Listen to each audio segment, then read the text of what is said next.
وإلى الذين أوتوا نصيبا إلى كتاب الله يدعون إلى كتاب الله ليحكم بينهم ثم يتولى فريق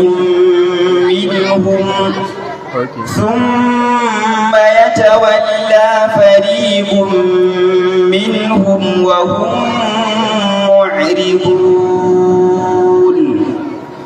ذلك بأنهم قالوا لن تمسنا النار إلا أياما معدودات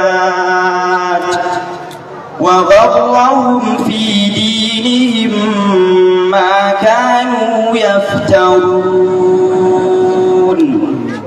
فكيف إذا جمعناهم ليوم لا ريب فيه ووفيت كل نفس ما كسبت وهم لا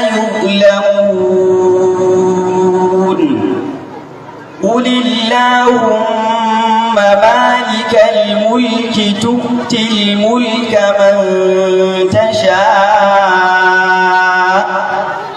وتنزع الملك ممن تشاء وتعز من تشاء وتذل من تشاء بيدك الخير إنك على كل شيء قدير تولج الليل في النهار وتولج النهار في الليل وتخرج الحي من الميت وتخرج الميت من الحي وترزق من تشاء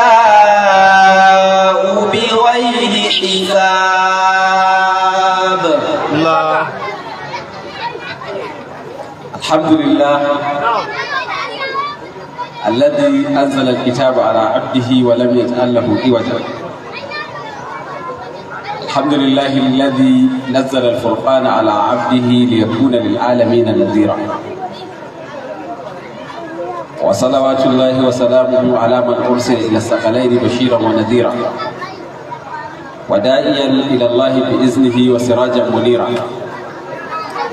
صلوات الله وسلامه عليه وعلى آل بيته الطيبين الطاهرين وعلى أزواجه أمهات المؤمنين وعلى أصحابه الغر الميامين والتابعين ومن تبعهم بإحسان إلى يوم الدين.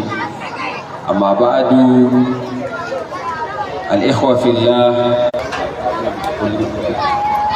muna godiya ga Allah subhanahu wata'ala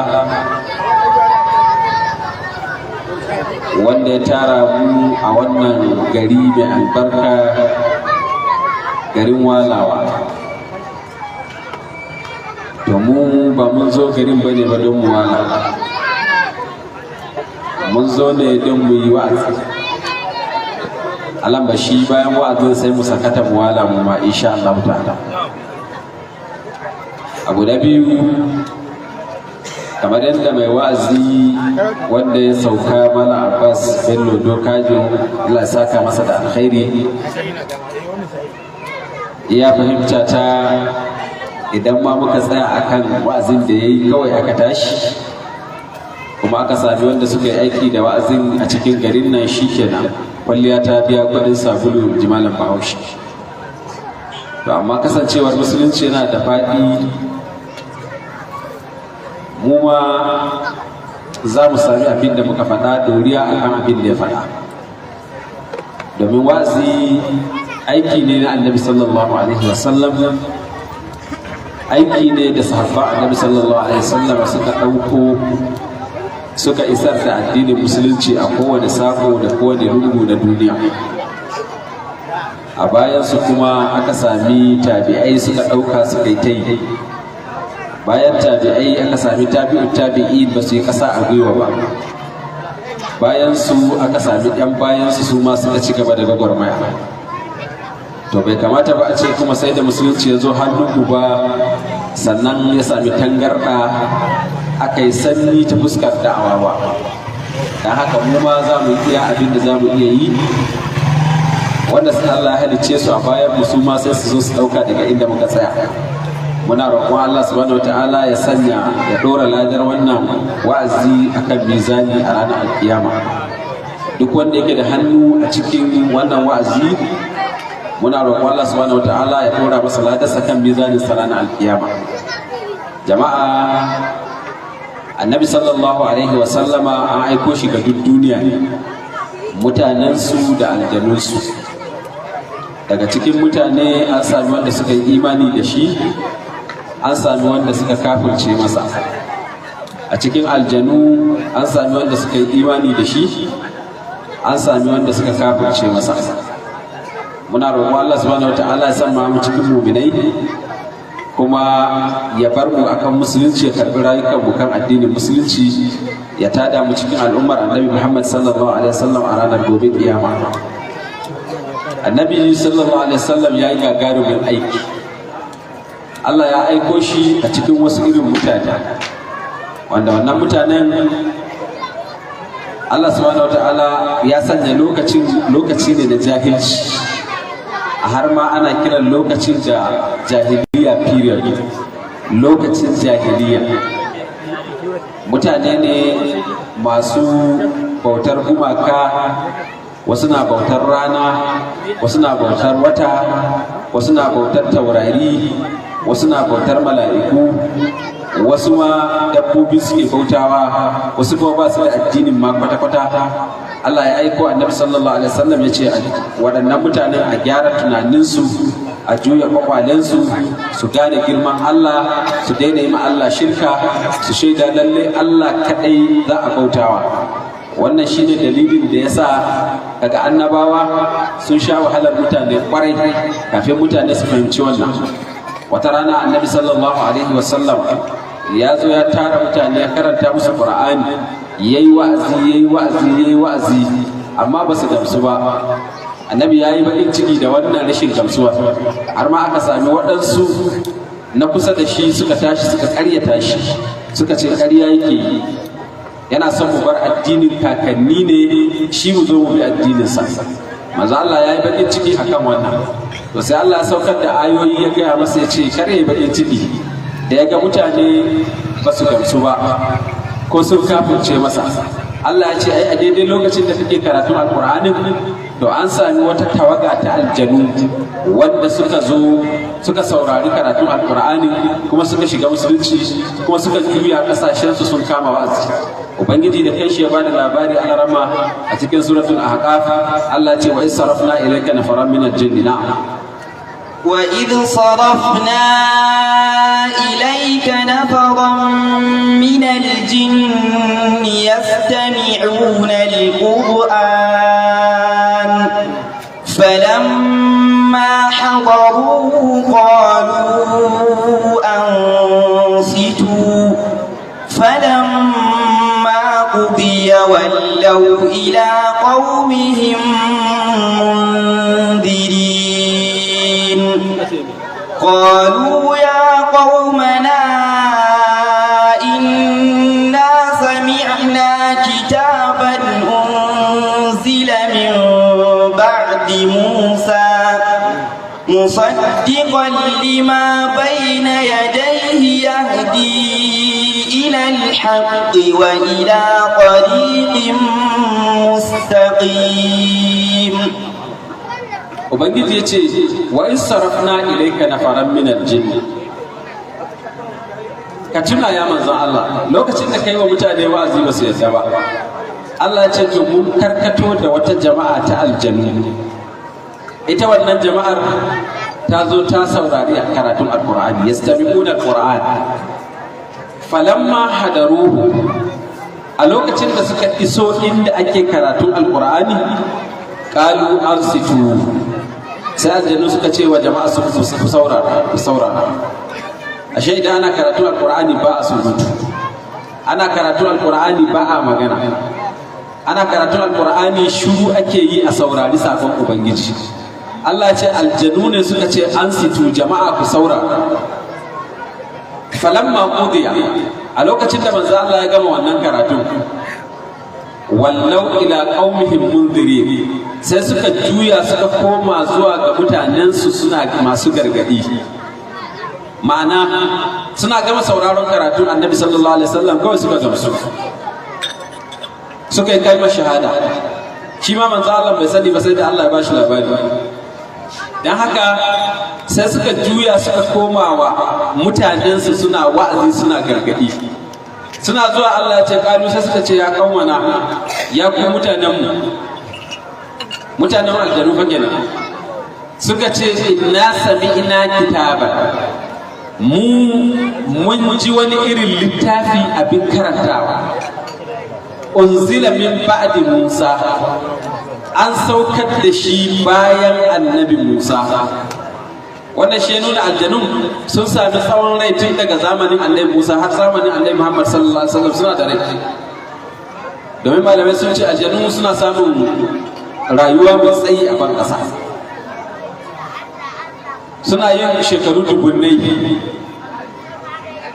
kamar yadda malaman tafsiri suka ruwaito a ƙarƙashin waɗannan ayoyi. Suka ce wata rana annabi sallallahu alaihi wasallam ya je zai yi ma aljanu wa'azi, sai ga wani aljani ya zo tsofai da shi. Annabi ya kalle shi ya ce ka annaha nigmatu jinni, kai kan ban Allah sai in ganka kamar aljani. Kala na'am ya rasulullah, ya ce haka ne ya rasulullah. Ya ce na zo wajen ka ne ka karantar da ni alqur'ani. Ya ce na je wajen annabi Musa ya karantar da ni at-taura. Ya ce na haɗu da annabi Isa ya karantar da ni linjila. Sai kalli manzo Allah ce ya rasulullah fa'allimni al-qur'an, kai kuma ya manzo Allah ka sanar da ni al-qur'ani. Da annabi ya ji wannan lissafin nasa in sahal hadith, manzo Allah sai kalle shi ya ce masa kam labithta min ad-dunya, kai shekarunka nawa ne a duniya? Aljanin nan sai ya ce labistu dunya kullaha illa qalila. Ya ce ai kusan duk duniya bata girme ne ba, na dan zauna kaɗan ne kwarai ban samu ba cikin rayuwar duniya. Ya ce shi ma bai iya gane shekarunsa saboda lissafi ya ɓace masa. Sai wannan aljani ya ce amma bari baka wani labari. Ya ce wa manzo Allah lamma qatala habila kuntu gulama, a lokacin da ‘ya'yan annabi Adam guda biyu suka yi rikici, ƙabila ya kashe habila, aljani ya ce a lokacin ni yaro ne ƙarami. Kaga tun daga zamanin annabi Adam yana nan har zamanin annabi Muhammad sallallahu alaihi wasallam, amma yanzu me yake so a karantar da shi alƙur'ani, domin shi wannan aljani ya sani duk manzon da ya zo to idan ya zo da littafi da shari'arsa to an goge addinin annabawan baya, yanzu annabin nan da ya zo to shi za a yi. Shi kuma manzo Allah sallallahu alaihi wasallam shine annabin ƙarshe, daga shi babu wani manzo da zai zo da sabon addini. A wannan addinin musuluncin dai shi ne, wanda ya mutu ba a cikinsa ba ya mutu kafiri, wanda ya mutu a cikinsa shine zai rabauta ranar alkiyama. Allah ka karɓi rayukan mu muna musulmi. Ya ce annabi ya karantar da shi alqur'ani, manzo Allah ya karantar da shi, domin shi manzo Allah ya aiko shi ne ga mutane da aljanu gaba ɗaya. Kamar yadda Abdullahi bin Mas'ud ya rawaito hadisi, Abdullahi bin Mas'ud ne ce ina cikin masu lakan manzo Allah sallallahu alaihi wasallama a cikin duwatsu, ya shiga cikin kogo ya karantar da aljanu alqur'ani ya fito. Abdullahi bin Mas'ud ne ce wata rana an gama sallar isha'i, manzo Allah sai juye cewa zai raka ni an jima zan je yi wa aljanu da'awa. Kowa ya shiru kamar yadda kuka yi shiru ne nan. Abdullahi bin Mas'ud ya ce ni ya Rasulullah, ya ce to shirya an jima sai mu tafi. Dan haka tsakiyar dare annabi ya tafi da shi, ya ce da muka je sai manzo Allah ya nuna mu inda zan zauna, sai ya ja mu wani layi ya ce kaka wuce wannan layi. Annabi sai ya shiga kogon wani dutse, Abdullahi bin Mas'udin ya ce ina jin shi yana karantawa suna karantawa, ina jin sautin shi. Ya ce can tsakiyar dare sai na ga waɗansu halittu manya-manya kamar tsuntsaye suna sauka suna shiga sai da suka rufe bakin kogon nan gaba ɗaya. Ya ce har sai da na daina jin muryar Annabi sallallahu alaihi wasallam, sai dai in ji karatun su. Ya ce kai hatta khiftu ala rasulillah, har sai da na ji ma manzon Allah tsoro kafa su cutar da shi.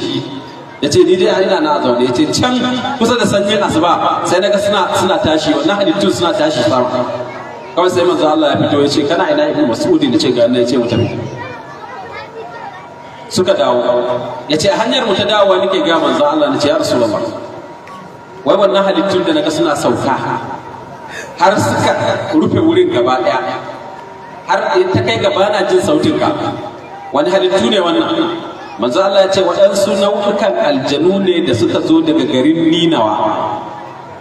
Annabi ya ce su wannan rikici aka yi a tsakaninsu, wani ne aka kashe a cikinsu, to shi ne ba a gano wanda ya kashe shi ba, sai ake zargin wani daga cikin aljanu. Kaga wannan shi nuna wa aljanu ba san gaibi ba, da sun san gaibi da za su gano wanda ya kashe shi. Manzo Allah ya ce sai suka zo waje na akan musu shari'a, wanda aka yi masa sharri shi ya kashe wancan, aka zo da shi ya kawo ƙara gabana. Manzo Allah ya ce fa qadaitu bainahum bil haqq, sai nayi musu hukunci da gaskiya, kuma duka bangarorin biyu suka gamsu. Wannan shine Annabi sallallahu alaihi wasallam.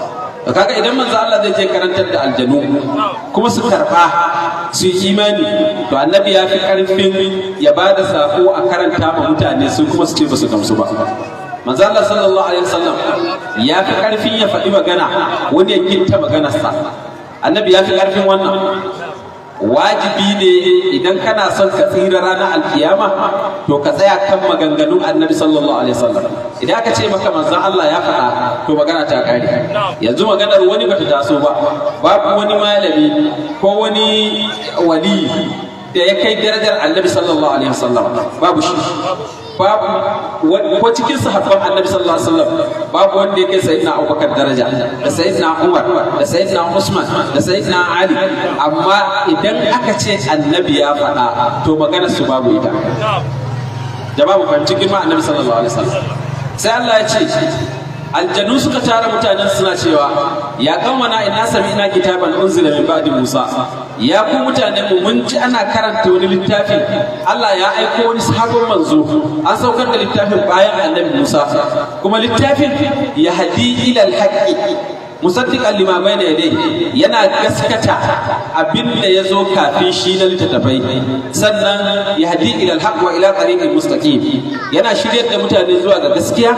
Alqur'ani yana shiryar da mutane zuwa ga hanya madaidaiciya, domin da alqur'ani ne aka fito da mutane daga duhun kafirci zuwa hasken musulunci, da alqur'ani ne aka fito da mutane daga duhun shirka zuwa hasken tauhidi, da alqur'ani ne ake fitar da mutane daga duhun bid'a zuwa hasken sunna. Annabi sallallahu alaihi wasallam ya karantar da wannan.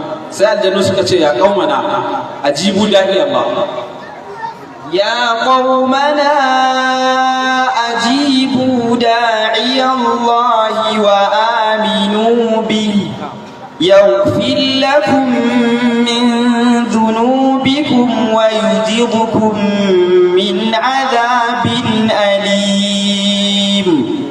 ومن لا يجب داعي الله فليس بمعجز في الأرض وليس له من دونه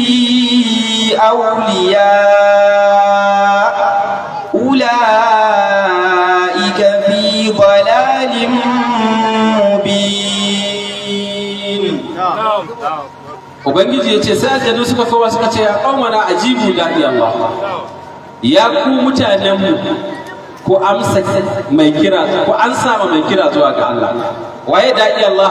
Annabi sallallahu alaihi wasallam. Wannan mutumin da ya zo yana kiran ku zuwa ga Allah, aljanu suka ce ku amsa masa. To kuma yanzu sai an dawo an ce ma mutane ku amsa ma mai wa'azi. Duk wanda ya zo ya gaya maka Allah ya faɗa, manzo Allah ya faɗa, to shine masoyinka na hakika, wanda ya ɗora ka kan addinin gaskiya, ya ce maka kar ka yarda kai bid'a, bare kai ma Allah shirka. Idan kai haka za ka rabauta ranar alkiyama. Wannan shine masoyinka na hakika. Amma wanda ya dora ka kan bata, ya dora ka kan bid'a, ya dora ka kan shirka, to wannan shine hakikanin makiyinka ranar alkiyama zaka gane wannan. Aljanu suka ce ajibu da'i Allah, ku amsa ma mai kira zuwa ga Allah shine Annabi sallallahu alaihi wasallam. Suka ce idan kun yi haka yaghfir lakum min zunubikum, Allah zai gafarta muku zunubanku. Duk laifin da mutum yawa Allah a lokacin da bai san laifi bane, da abin ya bayyana gare shi cewa laifi ne sai ya tuba ya daina, to Allah ya gafarta masa zunubin da ya a baya. Da shi ne aljanu suka ce yaghfir lakum min dhunubikum. Jama'a idan kuka amsa kiran Allah, Allah zai gafarta muku zunubin wa yujirkum min azabin alim, kuma Allah zai tsiratar da ku daga azaban nan mai raɗaɗi ranar alkiyama. Allah ya yi tanadin azaba ga wanda ba su bi shi ba, ga wanda suka ƙi sakon Allah, ga wanda suke saba ma manzon Allah, ga masu yin shirka ga Allah, da masu bin bokaye, da masu ɗaura layu, da masu yi ma Allah shirka ta fuskar sihirce-sihirce, masu yanke-yanke ba don Allah ba, masu binne dabbobi da ransu domin umarnin bokaye. Allah ya ce ya yi tanadin wata azaba mai girma a kansu. Amma idan wa'azi ya riski mutum kuma ya tuba, Allah ya ce wa yujirkum min azabin alim, Allah zai tsiratar da ku daga azaba mai radadi. Sai suka ce ya kaumana, sai suka ce wa man la yujib da'i Allah, suka ce jama'a duk wanda bai amsa ma kiran Allah ba, bai amsa ma mai kira zuwa ga Allah ba, to falaysa bi mu'jizin fil ard. Aljannu suka ce wallahi ba zai gagari Allah ba a ban kasa. Falaysa bi mu'jizin fil ard wa laysa lahu min dunihi awliya, kuma baya da waɗansu masoya, baya da wasu waliyai koma bayan Allah. Babu waliyin da zai hana maka azaba ranar alkiyama in baka bi Allah ba. Babu wani mutum ko wani malami ko wani shehi ko wani wali ko wani boka ko wani aljani ko mala'ika da zai hana maka azaba ai hudu, lasar ai hudu, magriba ai uku, isha'i ai hudu. Babu wannan alqur'ani, annabi da ya nuna wannan a hadisi. A kakabin alqur'ani babu inda aka ce asuba a bayyana karatu, azhar a koyi, lasar a koyi, magriba a bayyana biyu, isha'i a bayyana biyu. Babu wannan alqur'ani. Addini bai yiwuwa sai an kalli manzon Allah sallallahu alaihi wasallam, dole sai da hadisan annabi. Amma cikin jarabawar da Allah ya yi da bata, yanzu sai aka sami waɗansu mutane suka ware suna cewa su ba su yarda da hadisan annabi ba, su da alqur'ani kaɗai za su yi addini. Ba zai yiwu ba, baya yiwu a karin Allah. Da Allah ya ce idan an kira zuwa ga sallah, idan nudiya lis salati, in an kira ku zuwa ga sallah ku tafi masallaci. Ina kiran sallah yake cikin alqur'ani? A sami mai irin wannan aqidar a ce masa to mun ji. Allah ya ce idan nudiya lis salati, idan an kira zuwa ga sallah to fas'au ila dhikrillah, ku tafi zuwa masallaci. To in ka ce masa ya kawo maka kiran sallah Allahu akbar Allahu akbar zuwa la ilaha illallah, babu shi cikin alqur'ani. Annabi ne ya karantar da yadda ake kiran sallah. Ƙarya ne mutum ya ce zai yi addini ba tare da hadisan annabi ba, ba tare da wani bayani daga manzon Allah ba zai yi. Allah kiyaye mu da bata. Albanu suka ce ya hadi ila rushd, alqur'ani yana shiryar da mutane zuwa ga hanya madaidaiciya. Ya hadi ila rushdi fa amanna bihi, mu sai muka yi imani da shi alqur'ani. Yahdi ila rushd fa amanna bihi, sai suka ce walan nushrika bi rabbina ahada. Aljannu suka ce kuma mu daga yau ba za mu ƙara yi ma Allah shirka da kowa ba. Daga ran da manzo Allah karanta musu girman Allah, annabi ya karanta musu Allah kadai ake bautawa, annabi ya karantar da su haƙoƙin Allah da sifofin Allah, da sifofin da Allah ne kaɗai yake da su, wani ɗan adam baya da su. Aljannu suka ce mu kuwa walan nushrika bi rabbina ahada, ba za mu ƙara yi ma Allah shirka ba. Aljannun da suka yi imani, domin duk wanda ya shirka Allah ya ce ya mutu yana yi bai tuba ba, Allah ya haramta masa shiga aljanna. Allah ka tsare mu. Shirka kuma tana da yawa jama'a. Yanzu muka buga misali da wata, muka ce ɗaure laya yana ciki ma Allah shirka. Saboda mi? Saboda Allah shi ke ba da kariya. To idan ka ɗaura wani abu a jikinka ko ka ɗaura ma yaronka wani abu da nufin wannan abun shi zai ba shi kariya, ma'ana yanzu ka kwashe kayanka daga gaban Allah kace Allah ya so ma ya bari wannan abin da aka daura shi zai bada kariya, to yanzu ka dauki sifar Allah ta bada kariya ka ba wannan abu. Shi yasa manzo Allah sallallahu alaihi wasallam ya ce man ta'allaka tamimatan faqad ashraka. Manzo Allah ya ce jama'a duk wanda ya daura laya wallahi yayi ma Allah shirka, sai dai ya tuba. Idan ya ji ba daidai bane sai ya tsinka wannan layin sai Allah ya gafarta masa. Shi kuma manzo Allah da yazo bai ce laya ta Qur'ani daban ba wanda ba ta Qur'ani daban ba, annabi bai ware ko guda ba ce ayi man ta'allaka tamimata, duk wanda ya daura wata laya. To da manzo Allah ya tsaya anan ta Qur'ani ta shiga ciki ko ba ta ciki? Tana ciki. Yace faqad ashraka. Ka karanta Qur'ani man, shi ma manzo Allah na karanta abin da ke bashi kariya. Annabi da kanshi yace duk wanda ya karanta qul huwallahu ahad da kula uzai guda biyu sau uku bayan magariba, annabi ya ce sun isan masa daga dukkan komai a wannan daren har gari ya waye, ba abin da zai shafe ka da sharri ko mutum ko aljanna. Sannan manzo Allah ya karantar da ana iya karantawa a tofa a hannu a shafa wa yaro, ba laya ake daura masa ba. Shi ma qul huwallahu da kula uzai za a karanta masa. Annabi ya ce wannan shi za a yi masa, kuma manzo Allah ya yi ma Hassan ya yi ma Husayn, ba laya ya daura musu ba.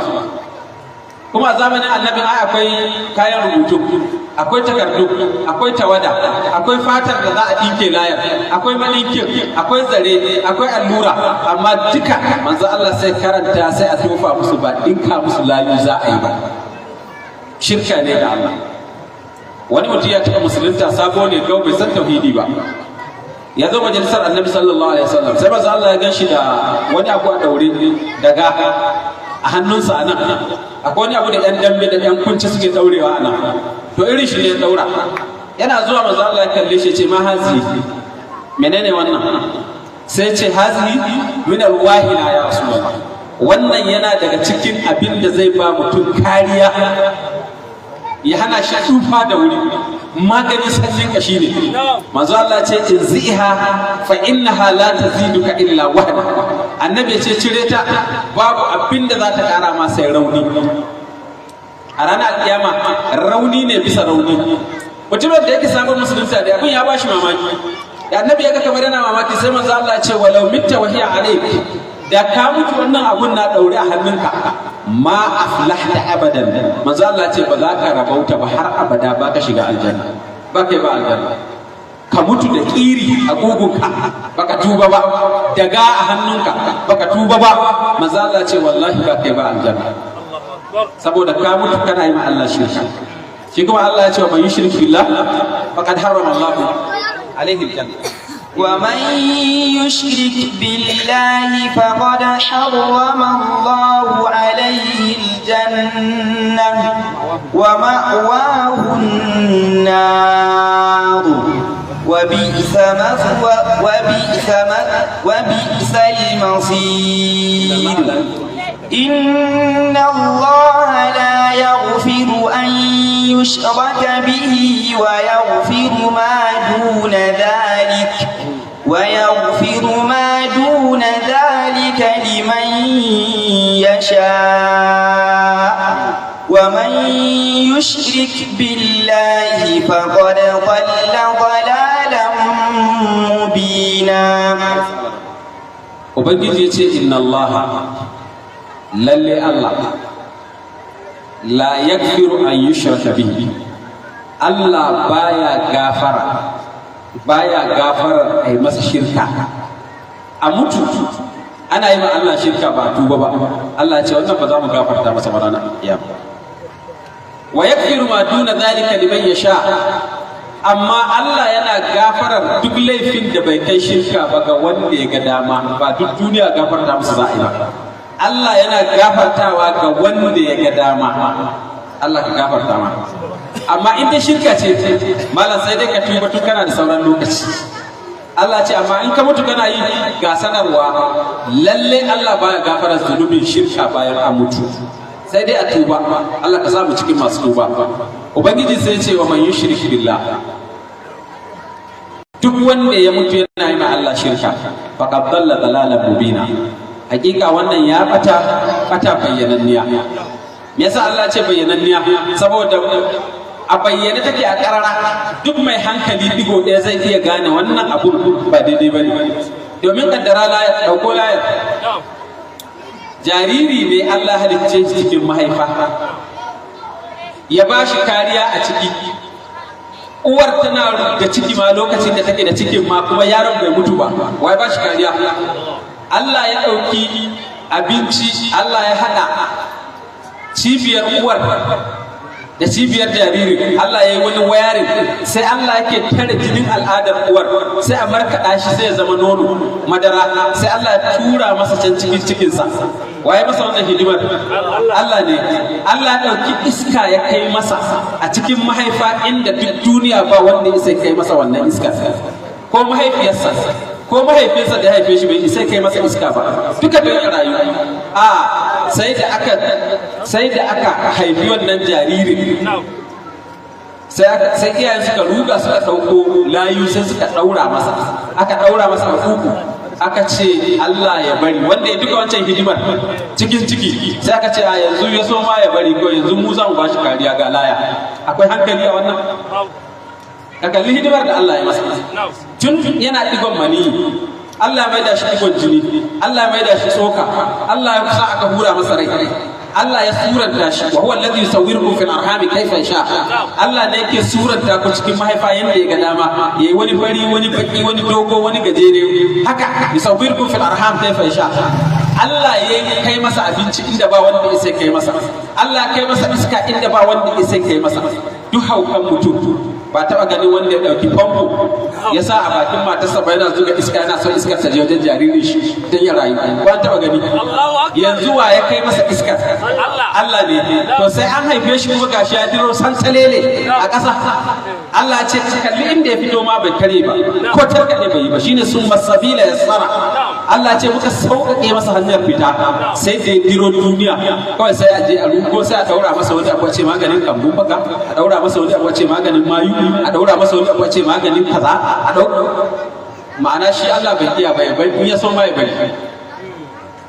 To sai shaitan yake karanta ma al'ummar Hausawa da Fulani cewa ai Allah ma ya ce ta taimake ka, wai wannan wai wani yunkuri yayi, wai Allah ya taimake shi. Ba gaskiya bane. Ai shi Allah baya yarda ai masa shirka, abinda duk ya saba ma shari'ar musulunci, to ba za ka ce Allah ya ce ka tashi a taimaka ma kan abinda ya saba ma shari'ar musulunci. Jama'a mu kiyaye wannan. Aljannu suka ce walan nushrika bi rabbina ahad, walan nushrika bihi ahadan, ba za mu yi ma Allah shirka da komai ba.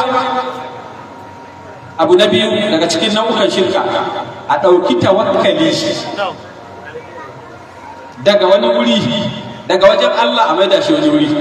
Kamar layar, ya ka dogara da Allah, yanzu sai ya dawo dogaranka da Allah ya dawo ka ɗauko shi ka maido shi kan wannan abu. Ka tuna fa a ƙasar Hausa akwai wanda ba sa yin sana'a sai sun tafi wajen wani sun nemo sa'a. Mana yanzu wani mutum ne zai karkato hankulan jama'a zuwa kasuwarsa, ba Allah ba ne. Wannan shirka ne. Wani yana nan ya ɗaura wani abun hawa gare shi, ya sa wani abu an bashi layu, wai ya sa ƙarƙashin sittin da yake zama, ƙarƙashin kujera. Wani ɗan acaɓa ne ya sa a cikin kwandonsa, wai kau da tsautsayi ne. Mana yanzu wannan abun zai bashi kariya ba Allah ba, ya kwashi tawakkalinsa daga ba Allah ya ɗora shi kan wannan abu.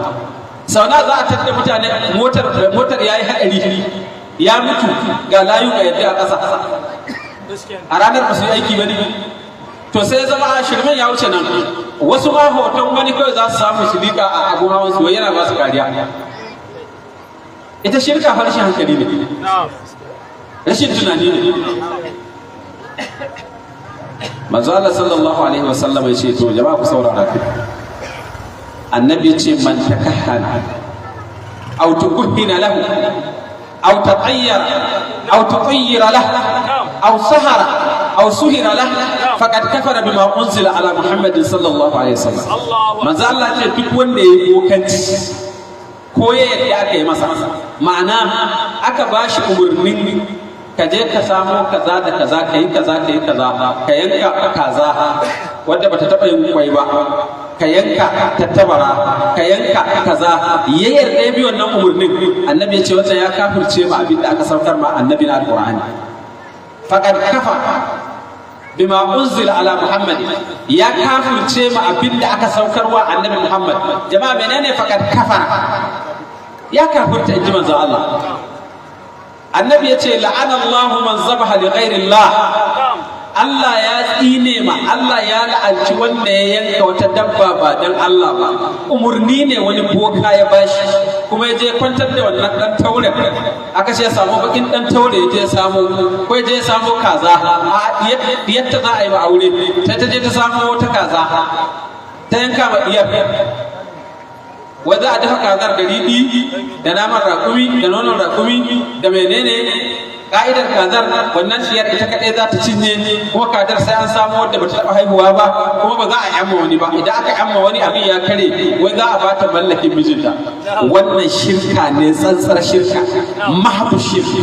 Annabi ya ce in kika yarda wani ya baki umarni kika yanka wannan abun, to ki sani Allah ya tsine ma wanda ya yanka wani abu ba don Allah ba. La'ana Allahu man zabaha li ghairillah. A za a je wajen malam ne a neman mata farin jini, diyan nan ta daɗe ba ta sami miji ba. Wallahi idan kika je malama kin shirka, kin warware kalmar shahada kike. Manzo Allah ya ce man takahhana, wanda yayi bokanci au tukhina la, ko ya bada aka yi masa. Da bokan ya gama bayani kika ce to malam yake kun san an canza wa bokan suna ai. Yanzu mata a kasar Hausa malam suke ce masa. To ai ba canja mata suna. Ci tuwo da na masara, da na gero, da na dawa, da tuwon amala, da tuwon shinkafa, duk sunan su tuwo. Ko kin canja masa suna a wajen ki, to a shari'a har yanzu boka ne. Ba malam bane. Malam mai karantar da alqur'ani da sunna shine malam. Amma duk wanda zai dora ki akan shirka, boka sunan shi, ko ke kin ce masa malam. Saboda mata suna cewa in fa kin ce addu'a ce kawai yake, kuma kika tsallake limamin unguwarku da malamin unguwarku, kika raka sabara kika tafi wani gari neman adda a garin naku ba Allah ne. Ke idan kika daga hannu kika roki Allah ba zai da bane. To ko kin san za masa sunan shi boka a shari'a. To duk wanda ya je wajen boka, manzo Allah ya ce au sahara, ko yayi sihiri. Akwai masu tofe-tofe, a yi mutum tofi a abinci, a barbada masa wannan, a yi masa wannan, abin da laya wajen arwala, a sa wata a cikin filo, a yi wane, a yi sihiri, wai don a haɗa hankulan wasu ko a raba wani aure. Maza Allah ce wanda ya haka ba faƙa kafara bima unzila ala Muhammadin. Wannan ya kafirce ma abin da aka saukar ma annabi Muhammad sallallahu alaihi wasallam. Manzo Allah ce au taqayyara au tuqayyira la, ko kuma yaje yayi canfi, ko yadda aka yi masa canfi ma shirka ne jama'a. Malamai suka ce asalin taqayyara shine an ɗauko shi daga kalmar ɗairu. Mai ɗairu? Tsuntsu. To a zamanin jahiliya ne ya zama idan mutum zai yi tafiya sai je wajen boka, sai ce a duba masa yana so ya je gari kaza, akwai sa'a in ya tafi yau ko akwai sautsayi. Sai wannan bokan sai ya ba da umarni, sai ce to ka je bayan gari kan ki ce kaza da asuba za ka tada tsuntsaye, ka tada su, idan suka tashi in sun yi gabas ka je tafiyar ka akwai sa'a, in sun yi arewa dawo ka bari hairan laraba. Annabi ya ce to wanda ya yarda da wannan ma shi ma ya kafirce ma alqur'ani. Saboda yanzu tafiyar da zai yi ya kaddara wani abu ne zai bashi sa'a ba Allah ba, wani abu ne zai bashi kariya ba Allah ba. To idan yayi haka, manzo Allah ce wallahi laqad kafara bima unzila ala Muhammadin sallallahu alaihi wasallam. Canfi shine a dauko wani abu a dora shi kan hukuncin canfi. Wani abu ya same ka fara tunanin ba daga Allah bane. Ai da mamani ya ce mu na gani. Ai wannan mutane sai an tashi tsaye. To wannan duk wanda kaje na faɗin wannan magana bai san Allah ba. A kai ki gidan miji wasu su je su tura ki amarya su iza ki ce to wallahi matar nan dai an je haikin tashi tsaye. Wasu abin da suke nufi da tashi tsaye shine wai sai ta tashi ta shiga bokaye da matsibbata da masihirta, wata nemo kayan sihirin da za ta kare kanta. Wannan jahilci ne a kasar Hausa. idan kika yarda kika tafi wajen boka ko wani mai duba ko da uwarki ta ce miki ai malami ne a ta yake ƙarya ne kake je idan kika je kin warware tauhidin ki wallahi kin warware tauhidin ki dan haka manzo Allah ta tara ce duk wanda yayi to wannan hakika ya kafirce ma alqur'ani abin bakin ciki kuma zaka samu suna yi suna sallah suna yi suna azumi suna yi suna kaza ai idan kalmar shahadar mutum ta warware ko mutum yayi sallah Allah ba zai karbe ta ba jama'a mu gane wannan Allah baya karban abu in ba mai sarki bane manzo Allah ne ya faɗa ce inna Allah ta'ala tayyib Allah madaukaki mai tsarki ne la yaqbalu illa tayyiban Allah baya karban abu sai mai tsarki ita kuma shirka ba tsarki a wajenta a wata riwaya manzala sallallahu alaihi wasallam yace man ata kahina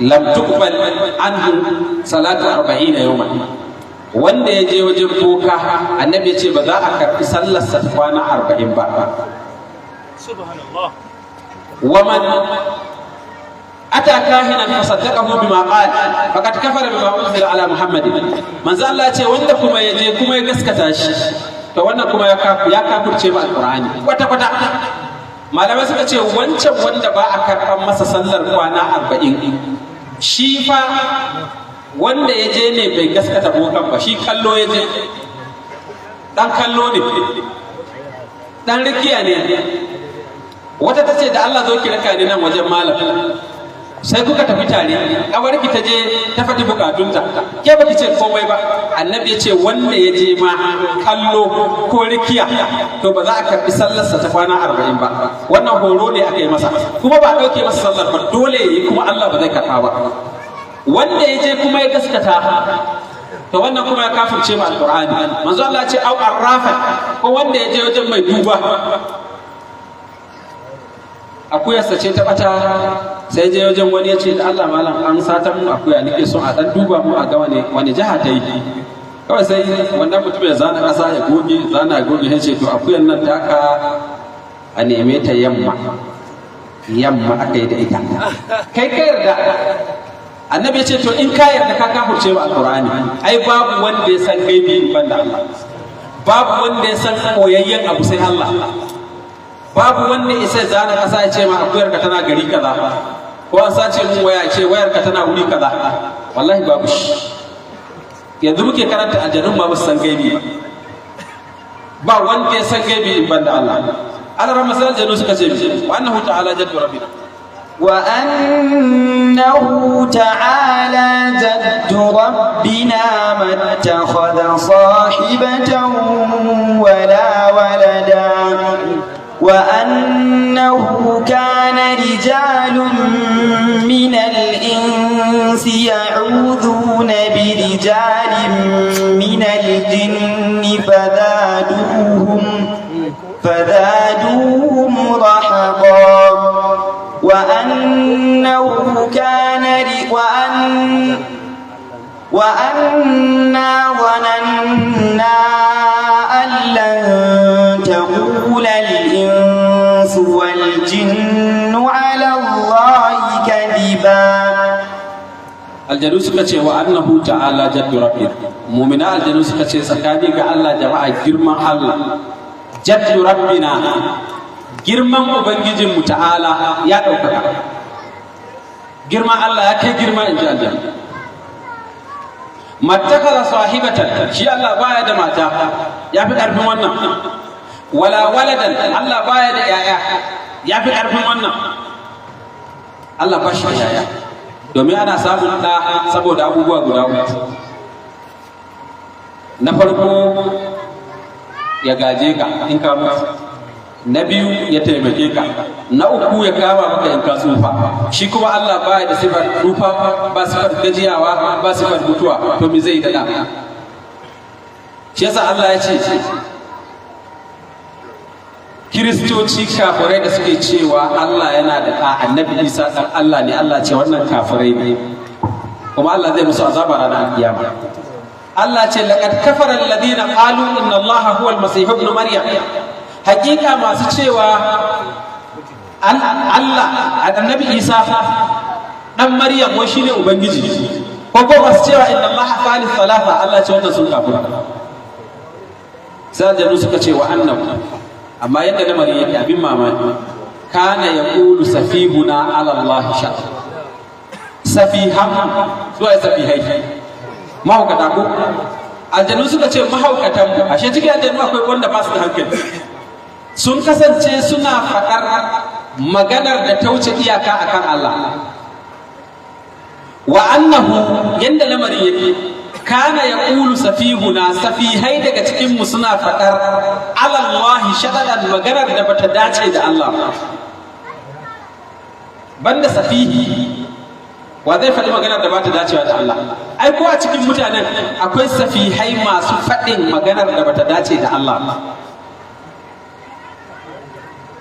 ko a cikin mutane akwai wanda in ya rakito magana ya faɗe ta za ka gane wannan bai san girman Allah ba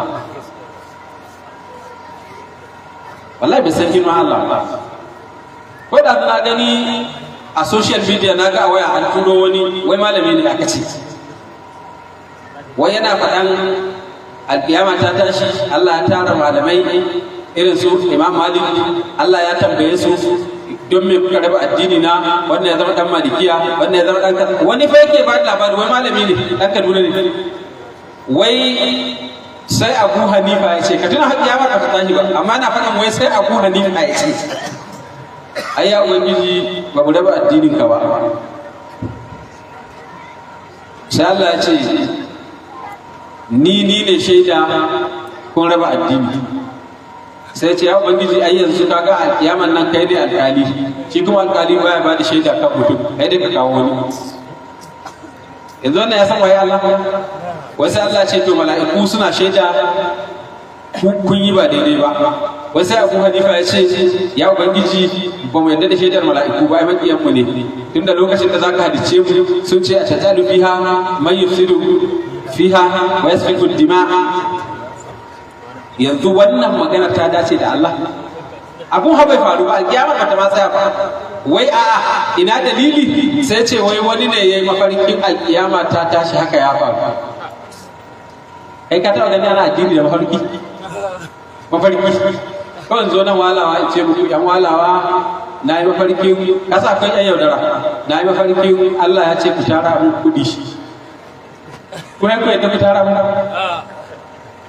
kai kun shaida ku ce to jama'a ga wani malami ya zo ya ce Allah ya yi mafarki Allah ya ce mu tara masa kudi ko ku tara mu ai ku tara mu ba ku san waye Allah ba kuma ni zan da mun raina jahilci to addini ba mu harke maka bane addini hujja ne daga alqur'ani ko hadisi yanda aljanu suka ce wa annahu kana yaqulu safihuna ala Allah shadaqan to mu ma safihan mu suna faɗin maganganun da basu dace da Allah ba Allah ya kiyaye sai da suka ce wa anna zananna mun yi tsammani allan taqula al-insu wal jinnu ala Allah kadhiba mu da tsammanin mu dan adam da aljani ba su isa su kirkiri ƙarya su jingina ta ga Allah ba muminan aljanu suke mamaki ya za a yi wani ya kirkiri ƙarya ya jingina ta ga Allah mutum ya kirkiri ƙarya ce Allah ya faɗa alhali Allah bai faɗa ba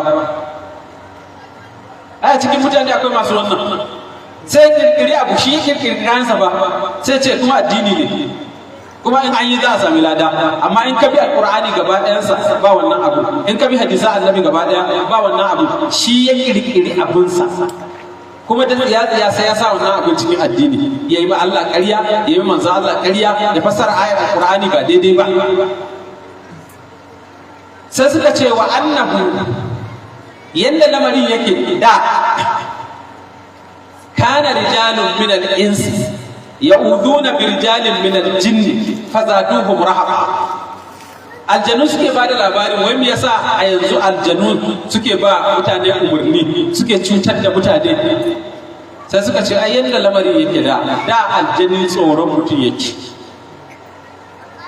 aljanu suna tsoron mutane fiye da yanda mutane ke tsoron aljanu to kafin a aiko annabi sallallahu alaihi wasallam sai zama larabawa suna da wata al'ada larabawa idan sun yi tafiya tunda ba su da alqur'ani a hannunsu annabi ma bai zo ba bare su shiryu. In sun yi tafiya a daji, in sun zo kwana za su yi sansani, za su yi da zango, kuma a wurin za a kwana. Kawai sai wani mutum ya hau saman dutse, saman tsauni, sai ya kira da ƙarfi ya ce, ya shugaban aljannun da ke wannan yanki, muna sanar da ku, ka sanar da mutanen ka za mu kwana a nan, da Allah kar wanda ya cutar da mu. Sai su ba da wannan sanarwar. Sai aljannu suka ce, to wai ashe su ma tsoron mu suke. A lokacin jahiliya aljanu suka gane ashe mutane ma jahilai tsoronsu suke. Shi ne ya ƙara musu girman kai sai suka fara cutar da mutane. Shi ne Allah ke ba mu labari, Allah ce wa annahu yanda lamarin yake kana rijalun min al-insi, wasu mazaje ne daga cikin mutane, ya'uduna bi rijalin min al-jinni, suke neman kariya, suke neman tsari daga waɗansu mazajen aljanu, fazaduhum rahaqa, wannan shi ya ƙara musu girman kai su aljanu. Amma mai aljani idan ka karanta alqur'ani aya ɗaya, wallahi aljani bai sai cutar da kai ba. Ka karanta hadisin Abu Hurairah, ayatul kursi aljanun ne da kansu suka gaya ma Abu Hurairah, suka ce wallahi duk wanda ya karanta ayan nan ba za mu iya cutar da shi ba. Aya ɗaya ta alqur'ani ita za ka karanta ka kwanta, ba abin da zai same ka, ba sai ka daura wani abu ba. Annabi ne ya tara dukiyar zakka a wani wuri, sai ya ba da makullin ga Abu Hurairah. Abu Hurairah yake tsare wannan dukiyar, shi kaɗai yake da makullin, sai ga abinci yana raguwa, sai ce to bari ya je ya tsare shi.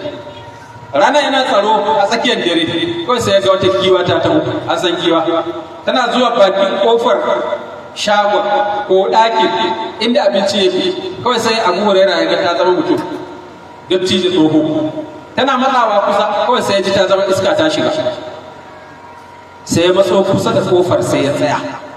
Kaga da ni ne ko kai da guduwa za ka yi, yanzu giwa ta zama mutum a gaban ka, kai ka tsaya. To amma su sahabbai da yake annabi ya koyar da su tauhidi, wallahi ya matso kusa da kofar ya tsaya. Wannan iskar tana fitowa ta zama wannan tsohon kan ta zama giwar, kawai sai ya tafke shi, ce na kama ka, shiga da kake ɗiba mana abinci. Wallahi wannan tsohon aljanni ya tsaya ta bashi hakuri, ya ce iyali suka mun yawa, ba ni da abinci, kai hakuri ba Allah, kaza kaza kaza, wallahi ba zan dawo ba. Abu Hurairah ce sai na ji tausayinsa, sai na sake shi, sai na je na ga Annabi sallallahu alaihi wasallam. Manzo Allah ya ce ƙarya yake, gobe zai dawo. Ba dai shedani bane, ai ba wanda yake aljannu ƙarya yake, gobe zai dawo. Abu Hurairah ce alƙawari yayi, Annabi ya ce ni na ce ma zai dawo. Abu Hurairah ya koma ya ƙara tsaro, sai sake kama shi, ya ce kai ba gane je kace muka tuba ba, ya ce don Allah ya haƙuri, in na ƙara kaza kaza kaza, yayi ta tuba yana magiya, sai ji tausayinsa sai ya sake shi. Yana zuwa da safi majalisar manzo Allah sallallahu alaihi wasallam, manzo Allah sai kalle shi ya ce ma fa'ala